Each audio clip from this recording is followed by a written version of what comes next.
On today's show, Reports say the Spurs want a shot at signing Durant this summer, but which team's more enticing, San Antonio or Golden State? we preview tonight's 2 Game 3s. How do the Spurs wrangle the lead back from Oklahoma City? And Shopman, top 10 is up to something. Woo! It's Friday, May 6th. The starter starts now. Actually, now.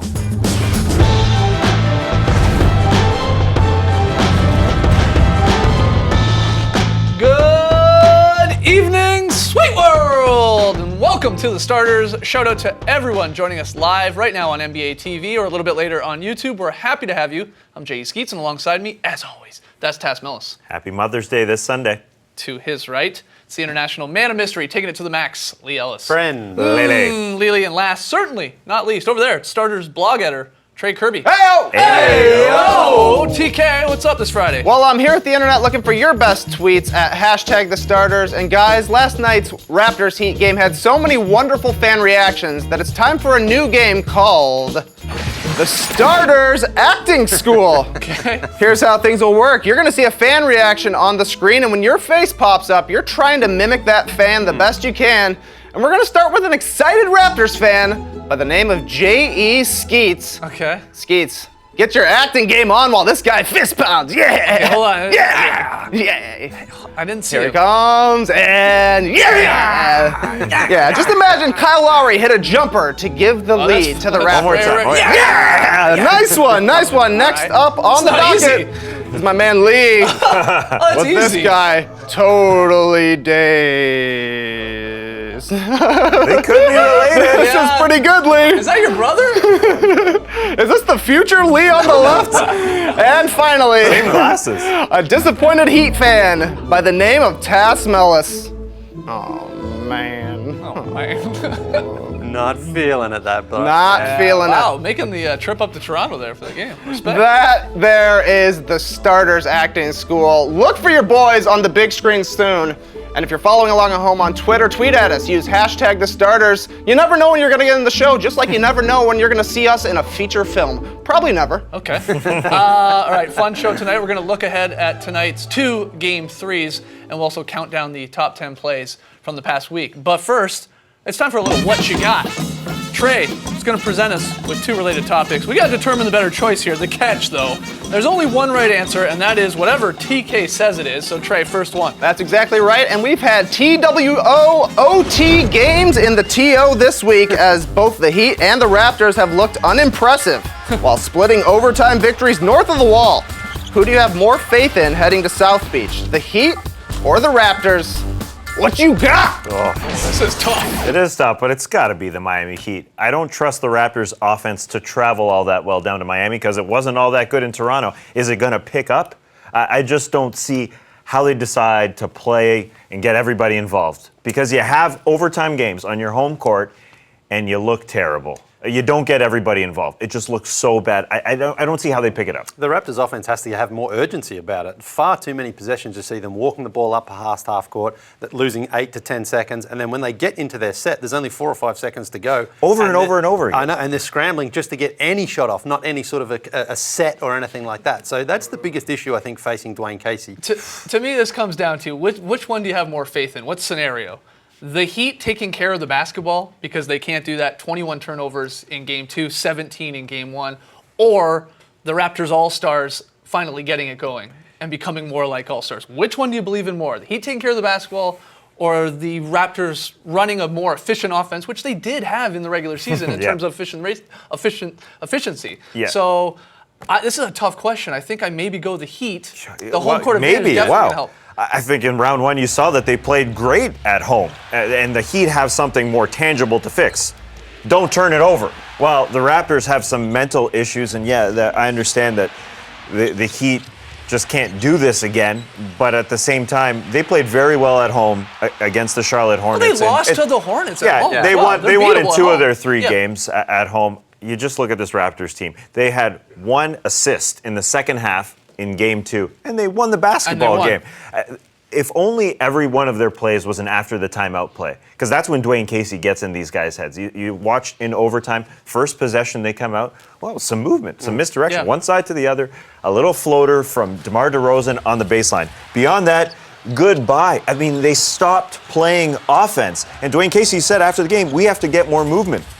We all know that. Us dumbheads sitting here at this desk know that. Everybody in the world knows they have to get more movement. It's astonishing that they don't get it during games.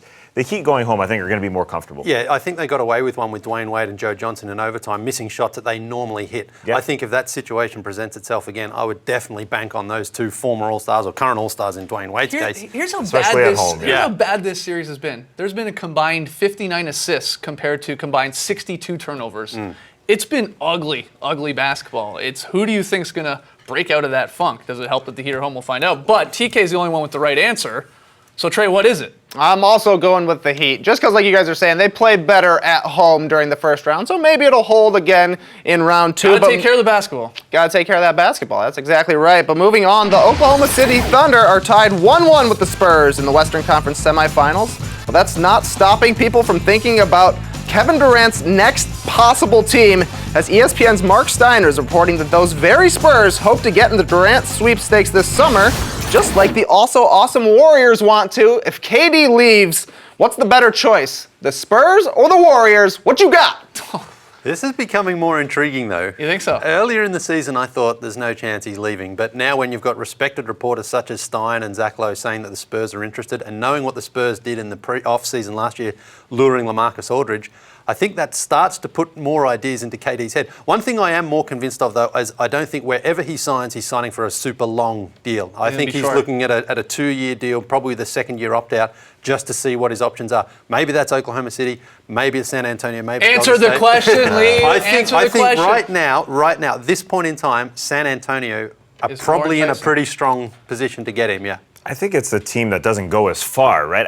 If one of these teams interesting. wins the title, how do you go there? Yeah, that's a fair point. You got to go to the team that you can help, I would think. But I do think these two, if he does leave OKC, are probably at the top of his list. Two really, really well-run organizations. And if he's leaving OKC, I think he's going to a team, not to disrespect Russell Westbrook here, but where the point guard is very, very important. And Tony Parker's getting older, so that's why I would probably favor Stephen Curry a little bit. You know, you're going to play with him a little bit longer, a guy who distributes a little bit more than Tony Parker, even though, you know, he shoots. A guy who's just better at assisting, getting him involved. The counter to that, I would say, though, is I love the idea if you had this option. This is also like the option to me picking between the movie Rad or Gladiator. You can't go wrong. They're both awesome movies. Doesn't really matter. Man, it doesn't like space. It doesn't matter. But my point was going to be here. It's like you have Steph Curry, the best offensive player in the league, and you got Kawhi Leonard, probably the best defensive player in the league. So KD as an offensive genius, do you pair with the defensive guy? Now, you could argue maybe they're a little too similar position-wise, though that's sort of going away in today's game. Yeah. But I think that's a little interesting. Do you pair with another offensive genius like Steph Curry, or do you go with the defensive juggernaut in Kawhi? I think, as Stein alluded to in his article, if he was to go with the Warriors right now, that's almost like the ultimate riding of coattails to try to get a championship. I mean, if you go to San Antonio... What if San Antonio wins? That's what Taz said. I know. That's what I'm saying. Like San Antonio still, no matter where he goes, he's going to be labelled that. But he should not care about any of that stuff. It's about winning championships. He's been in the league 9 years. He may not win a championship this year. It's time for him to start thinking about his own self. I would think he'd want to go somewhere where there's a change, right? Like from Oklahoma City down to San Antonio, you're going from Texas's hat down to in Texas, right? I mean, California's a bigger difference. You pay more taxes in California, though. Well, here, we should point this out, though. Both these teams, the Warriors and Spurs, they don't have the cap flexibility just to sign KD outright to $26 million. Right now, no. There would have to be, of course, some making of trades or waiving of guys. Like, they would have to change the structure of their team a little bit, which for both these squads is their depth is key. Yeah, they'd but have to lose some depth. You're still going to play with Curry, Clay, and Green. I get that. And that. Kawhi, Spurs, Aldridge, and Parker. You know, the Spurs had to give up some depth to sign LaMarcus Aldridge this year, but it worked out okay for them. So that's the problem they want to have is like, okay, he wants to come. Now we have to figure out how to get him in. I'm a little unclear then. So who do you say? You say the Spurs? Back to Trey. You say who? I'm leaning towards Golden State, but if Golden State wins it, you can't. Okay, I'm with you there. Whoever wins it, you're not going to. Trey, what's the answer? I'm picking the Spurs because I think he'd look really good in a black jersey. That's basically the only reason. Oh yeah, sometimes we overthink this Yeah, over here. I mean, he'd Like look I great said. in the Warriors too, but you know, it's just a classy look. But handshakes are hard, y'all, as we found out last night when Kyle Lowry totally dissed the security guard who was going for a fist pound, ignoring Romeo as he entered the ACC. Then later, when the game was in hand, a couple of Raptors fans needed 2 attempts and a guide hand to complete a simple high five in the waning moments of Game 2. What was the worst handshake, Lowry's snub or the botched high five? What you got? I do not want to see the security guard thing again because Kyle Lowry can't hit anything right now. He can't hit his He didn't see them. He didn't see No, them. he No, didn't but see listen, him. He every did not game- disrespect Every that security game he guard. comes, the security guard's there, so he should have been expecting it. The fans weren't really expecting it. Certainly, the dude wasn't expecting it. I go with the worst handshake is the fans because I feel like I don't know this. I haven't checked with my sources. I feel like they're a couple. Yeah. Right? They You should would be hope better so. at this. And look, Yeah, you can tell the way they look at each other. it's in overtime. This guy's had a few pops in him, okay? I'm banking on that. He's got a few pops in him, and he's like, I don't know, are we going left hand? She's paw, like, and then, But that's what happens in these Raptors games. People get so anxious they forget how to high five. Yeah. That could have been dangerous. He could have missed, she could have missed and whacked him in the eye. I think they're deeply in love. He was going in for a hug. He was going in and she wanted a high five. But I think they're happy. I do love the security guard guy because Yeah, his he's the best. reaction He's the best. is This is so the best. good. It's like, That's how you deal with it as well. on, man. It's That's like, yeah, all right, you missed it. Don't that's worry. right. Yeah. He didn't see it. Okay, so I go with the Raptors couple or fans. Who do you got? I'm going to say it's Kyle Lowry. Yeah, it's definitely Kyle Lowry, because I'm with you. I think that security guard, he probably gets a fist pound most Every of the game. time. Yeah. Have to imagine he's sitting there every day, Kyle pounded Lowry's up. locked in, man. He's trying to hey. bounce back. Yeah, That's a everything's- why he's one-man missing miss shots. there. That's why he's missing shots, because he's not following his regular routine. Every You're the game. last person that should give handshake advice, all right? Oh! Come on, man. Hey, I've never missed a bump, all right? When we come back, we'll look ahead at tonight's Game 3. Don't go anywhere. You're watching Star.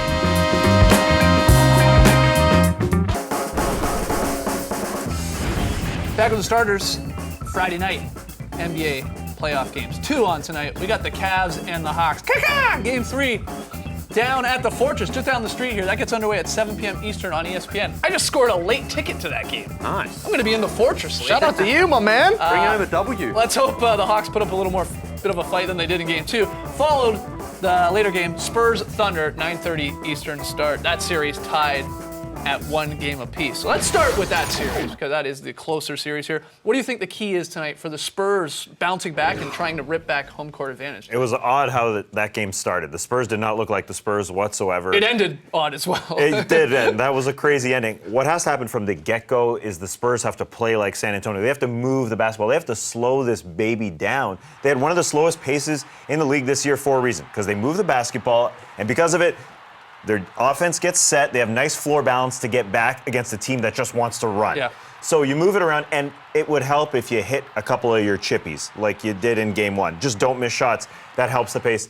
Their best offense on the other side is to run it down your throat, pass it around, hit a couple of those chippies, and you set the tone for how you want to play. I think it's actually a must-win for Oklahoma City tonight because they've gotten the advantage now over San Antonio. It's very, very important they don't give it back. You've got to stay ahead of them because we know the Spurs, as the series gets longer, Popovich will figure out a way to try to slow you down or do whatever. Russell Westbrook and Durant, obviously it starts with those guys. If Westbrook can play that way, we know he can play where he's the best Russell Westbrook, where he's aggressive, he's going inside and attacking the paint, getting to the free throw line and not settling for jump shots. I think that is the best way for Oklahoma City to stay in front and to get close to getting a win at the end. Yeah, Westbrook was dominant in that game too because, like Tass said, the Spurs just kept missing those little bunnies inside. They started the game 2 of 15, and a lot of them, Westbrook was just flying the other way and can beat everyone down the court, and he was aggressive. And that was the good Russell Westbrook, and that's how they built the lead. They of course gave it away, and then things got crazy at the end. But I understand what you're saying. This is more, in a way, a more important game for the Thunder tonight. Yeah, and the flip side of that is Westbrook knows how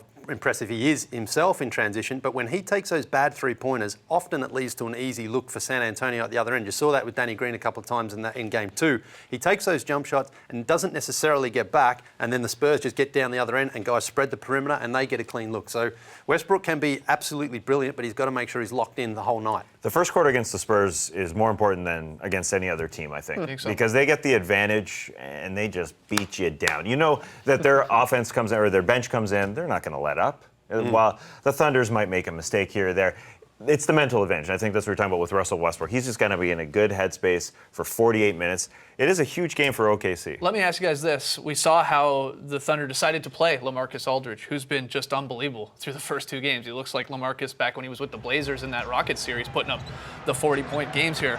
They are playing him one-on-one. They are, in a way, saying, we're not going to bring help so you can kick out to all your shooters. We're going to let you continue to just hit your tough fadeaways and bully guys inside. Do you like that strategy going forward? And hey, if LaMarcus gets his 35-40, that's fine as long as these other guys aren't killing us from the perimeter? I think you keep it the same way. Yeah, I think so as well, because that's what the Spurs want to do. They want to get those guys like Patty Mills or Manu or Danny Green or whoever it is open looks from three-point range. If they can't get those, then it's LaMarcus. You see LaMarcus is on fire, and this is where the old good offense always beats good defense, because they're not defending him badly. No. He's just He burning is them all up. destroying Yeah. Ibaka or Adams. It doesn't matter right now. But again, Trey talked about it this morning on the drop.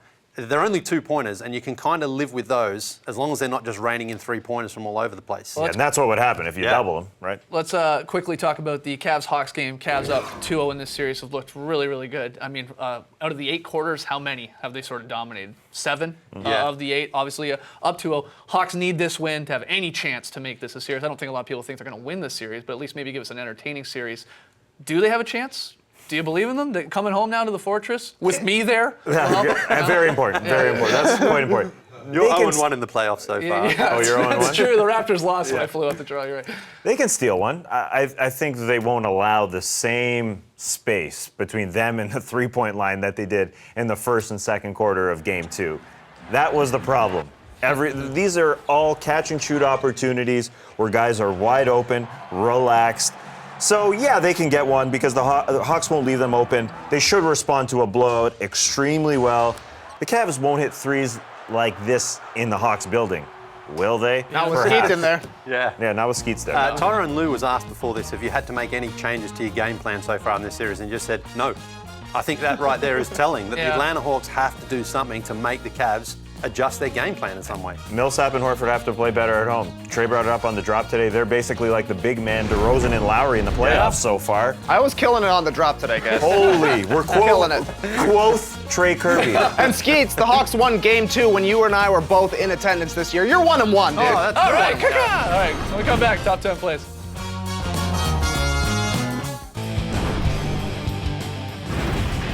Tomorrow at noon on NBA TV, High Tops featuring our main man, Brent Barry Bones, celebrating this season's top 10 assists, dunks, plays, and more. Set the DVRs noon on Saturday here on NBA TV. Can't wait for that. But let's get to our top 10 plays of the week right now. The top 10 plays that made us celebrate this week, presented by Ciroc. That's right. At number 10. Lee, do you want to Ciroc the rim right now? Why not? Let's Yeah. Ciroc it. Tess, you want to give us a good Shumpert call? Evan Shumpert. That's right. Shumpman. We'll just drop it all here. I got no bits. How we done? Those are our bits. At number 9, DeMar DeRozan. The beauty spin. Monte gets caught, hand in the cookie jar. Goodbye. That's like a Monte Ellis move. Yeah, that's Monte. a beautiful Yes. finish. Quite Lefty nice. layup. At number 8, feels like an eternity ago, but Josh Richardson against the Hornets, denying Kemba Walker in Charlotte. Watch this replay here. Yeah. He's gonna fly. Oh. That rookie showing the D. At number 7, J.R. Smith doing work when the Cavs hit 25 threes. He had 7 of them. He loves shooting against the Atlanta Hawks. He loves a Kyle Korver step late. It's Doesn't not matter. gonna work. And then he just got hot and he was hitting everything. Just dancing on him. Oh, man. Oh, man. No, don't do that. And after Kyle Korver gave him a shout out on the JJ Redick podcast. Can't believe it. That's just mean. Ooh. Jared's feeling Skip it right it, now. skip it. Yep, he's feeling it. At number 6, you don't see this often. Game 7, a guy throwing down a 360. But Paul George, he's very confident. The least excited fans have ever been for a 360. It was dead in the ACC when this happened. And then people started booing because Yeah, they like, couldn't believe come on, it. man. The nerve of you. Watch this jam from Solomon Hill. Just tucks it in there. That is so beautiful.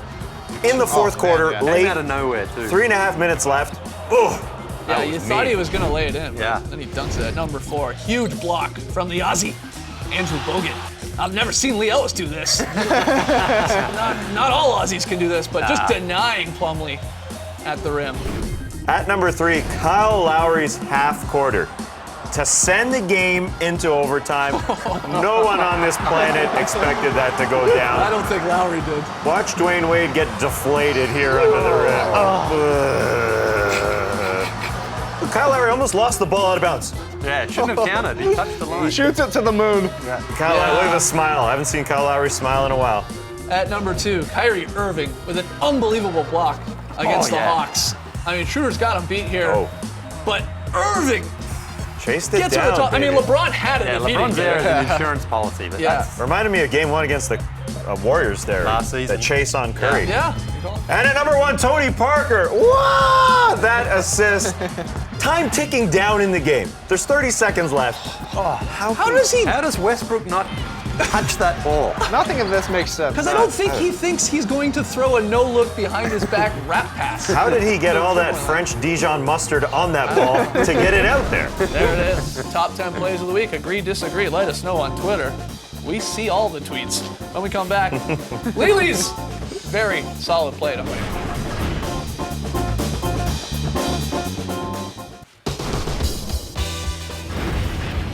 Got a great tweet over the break from Sam Robinson, who posted the Ellis family, Lee, future Lee, and super future Lee. You better stick with the barf 3, my friend. I will be, don't worry. All right, Lee, where are we going? Well, I know where we're going for Yeah. very solid play, but who gets it? The Raptors, and it's a boomerang for Damari Carroll here. It gets us started with Kyle, and someone actually bid on a Kyle Lowry pump fake in that one. Yeah. Corey Joseph over to Damari. He knocks down the 3 ball. That's beautiful. Let's see it one more time. Here it is. He's going to take it then, decides not to, gives it right back. He wanted to get the VSB. He did. That's what I call a very solid play. Excellent stuff. As we were talking about earlier in the show, Trey was amazing on the Drop podcast this morning. We talked about a whole lot of stuff. We discussed the Pacers' decision to part ways with the very cool-looking Frank Vogel here. We also talked about current NBA players who could make great future inside the NBA analysts. There's lots of candidates out there, but Lee Ellis tells us why he should coach the Kings. He'd really help their free throw percentage. Tonight, guys, 2 games on. Cavs and Hawks, game 3, followed by the Spurs and Thunder. Guys, one of our editors, Matt Kinsey, he's leaving the starters for a new opportunity here at Turner. Matt's been a big part of our show over the last 2 years, so we're sad to see him go, but of course, wishing him the best of luck. All the best. Wishing Going to him coach right the there. Kings. He's going to coach the Kings. I don't think so. All right, thanks for joining us, folks. And remember, one E ending is just another beginning. Embrace your moms this weekend, people. Embrace them tight. Give them a real good hug.